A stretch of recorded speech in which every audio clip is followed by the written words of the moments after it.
sorry. Sa lalamunan ay masakit din. Pangalan. James. Basahin mo na. Nagdala ko po ba? Ganun ka pa. Marami ang mga sakit dito araw-araw. Mas marami pa. Hindi po ba kayo nababago? Sige. Nababanguan.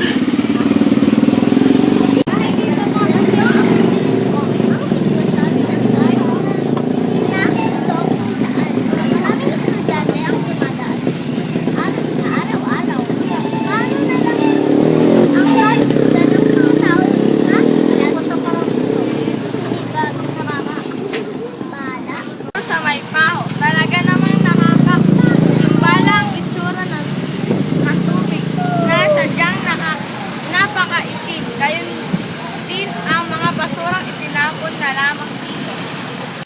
Matagal na po ba kayong nakatulad dito? Oo. Nagtatapon po ba kayo ng basura yan sa estero? Hindi. Ikaw, sabi ng nanay niya. Meron po ba naglilinis yan? Meron. Misa ko na. Medyo iba po ata ang amoy dito. Ganito po ba talaga dito? Oo, kasi malapit kami sa ilog. Meron po bang ginawang aksyon ang mga kinaukulan tungkol dito? Meron naman, kahit konti. Wala po ay may kakapansin sa lugar na ito. Talaga naman po mahirap manirahan sa ganitong lugar. Nakakatakot po na isipin kung manirahan sa isang lugar na kung saan ay hindi sigurado ang kalusugan ng bawat isa. Wala akong kainan namin.